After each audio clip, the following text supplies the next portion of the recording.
Evangelho de Mateus, capítulo 27. Ao romper do dia, todos os principais sacerdotes e os anciãos do povo entraram em conselho contra Jesus para o matarem. E, amarrando-o, levaram-no e o entregaram ao governador Pilatos. Então Judas, que o traiu, vendo que Jesus havia sido condenado, tocado de remorso, devolveu as 30 moedas de prata aos principais sacerdotes e aos anciãos, dizendo: Pequei, traindo sangue inocente. Eles, porém, responderam: Que nos importa? Isso é com você. Então Judas, atirando as moedas de prata para dentro do templo, retirou-se e se enforcou. E os principais sacerdotes, pegando as moedas, disseram: Não é lícito colocá-las no cofre das ofertas, porque é preço de sangue. E, tendo deliberado, compraram com elas o campo do oleiro, para cemitério de forasteiros. Por isso, aquele campo é chamado até o dia de hoje Campo de Sangue. Então se cumpriu o que foi dito por meio do profeta Jeremias. Pegaram as 30 moedas de prata, preço em que foi estimado aquele a quem alguns dos filhos de Israel avaliaram, e as deram pelo campo do oleiro, assim como me ordenou o Senhor.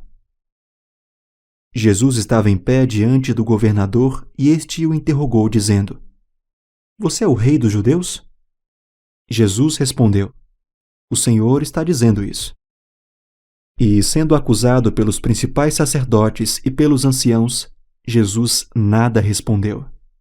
Então Pilatos perguntou: Não está ouvindo quantas acusações fazem contra você? Mas Jesus não respondeu nenhuma palavra, a ponto de o governador ficar muito admirado. Ora, por ocasião da festa, o governador costumava soltar ao povo um preso conforme eles quisessem. Naquela ocasião, eles tinham um preso muito conhecido chamado Barrabás.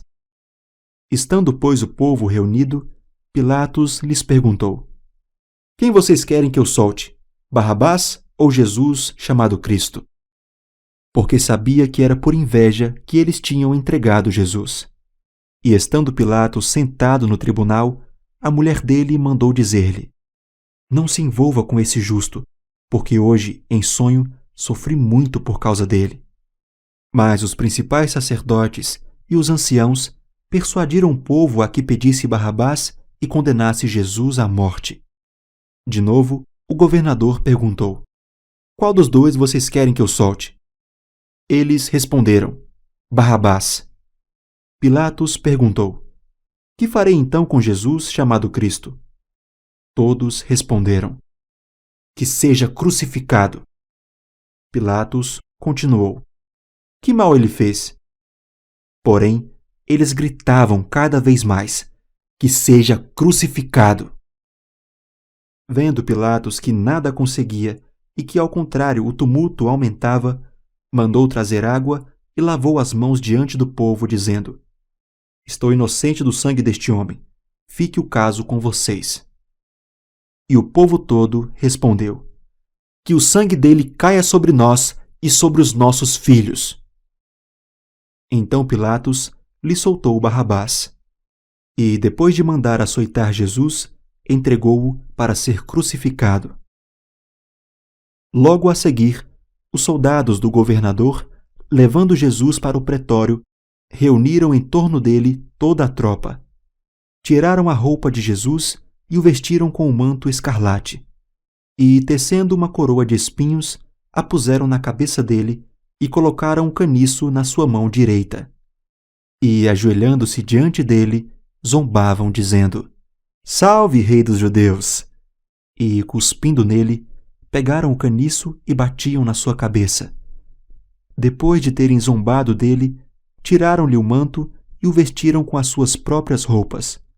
Então o levaram para ser crucificado. Ao saírem, encontraram um cirineu chamado Simão, a quem obrigaram a carregar a cruz de Jesus. E, chegando a um lugar chamado Gólgota, que significa lugar da caveira, deram vinho com fel para Jesus beber. Mas ele, provando-o, não quis beber. Depois de o crucificarem, repartiram entre si as roupas dele, tirando a sorte, e, assentados ali, o guardavam. Por cima da cabeça de Jesus, puseram por escrito a acusação contra ele: Este é Jesus, o Rei dos Judeus. E 2 ladrões foram crucificados com ele, um à sua direita e o outro à sua esquerda.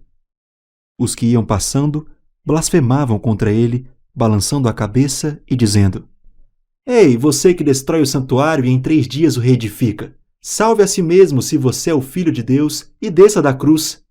De igual modo, os principais sacerdotes com os escribas e anciãos, zombando, diziam: Salvou os outros, a si mesmo não pode salvar. É rei de Israel. Que ele desça da cruz e então creremos nele.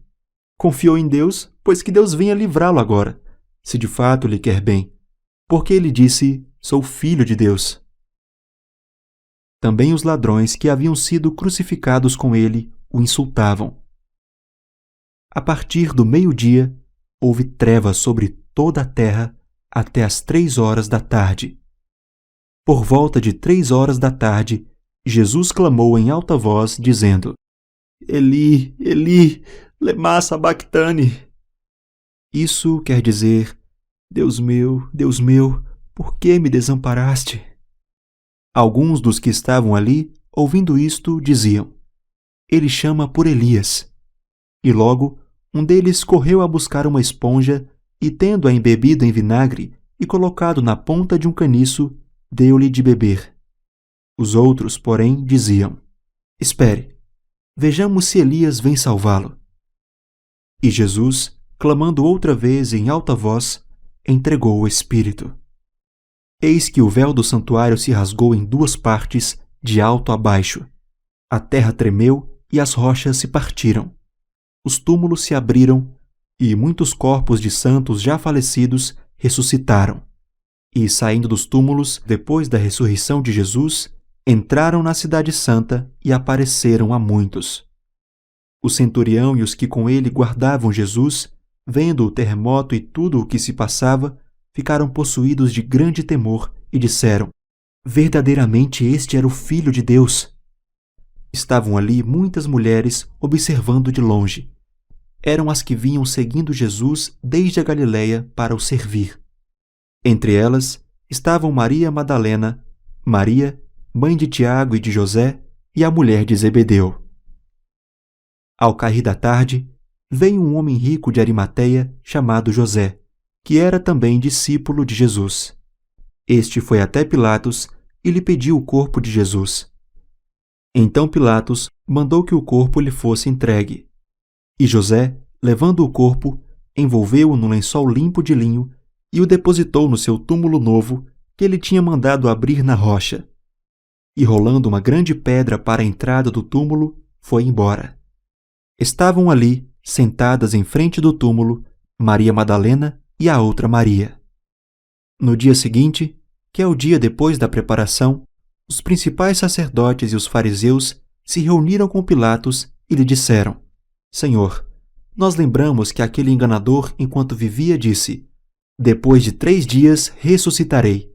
Portanto, mande que o túmulo seja guardado com segurança até o 3º dia, para que não aconteça que, vindo os discípulos dele, o roubem e depois digam ao povo: Ressuscitou dos mortos. E este último engano será pior do que o primeiro. Pilatos respondeu: Uma escolta está à disposição de vocês. Vão e guardem o túmulo como bem entenderem. Indo eles, montaram guarda ao túmulo, selando a pedra e deixando ali a escolta.